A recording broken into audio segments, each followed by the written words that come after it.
এই ট্রেনের ছবিটা দেখে কি ভাবছেন? এটা ওই দাদা বাবুদের ট্রেন, যেই দাদা বাবুরা বর্ডারের সীমান্তে আমাদের বাংলাদেশের নিরহ কৃষকদেরকে গুলি করে নির্মমভাবে হত্যা করে সামান্য তিস্তার পানির ন্যায্য হিসাবটুকু দিতে পারে না। আর আমরা বাঙালি তাদেরকে স্বাধীন রাষ্ট্রের বুক চিরে রেল লাইন দিয়ে দিয়েছি। দেখা যাবে কয়েকদিন পরে তারা নিজেরাই নিজেদের ট্রেনের উপর ডিল ছুঁড়ে মারবে, আর মিডিয়াতে এসে বলবে আমাদের ট্রেনের নিরাপত্তা দরকার, আর নিরাপত্তার জন্য আমরা সেনাবাহিনী নিযুক্ত করব। আর এভাবে আস্তে আস্তে শুরু হয়ে যাবে দখলদারিত্ব, আর দেশ হয়ে যাবে ওই দাদা বাবুদের অঙ্গরাজ্য। আসলে দেশটাতে দালালে ভরে গেছে। যদি ভয় না পাও তাহলে রুখে দাঁড়াও, দেশকে বাঁচাও, ভারতকে খেদাও। আমাদের মাতৃভূমির 1 ইঞ্চি মাটি সোনার চাইতেও খাঁটি।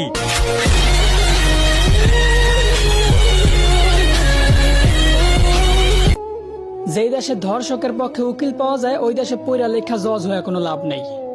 মুসলমানদের দেশে নেতা হইয়া যদি আলেমদেরকেই বন্দি করে রাখতে হয়, ওই দেশে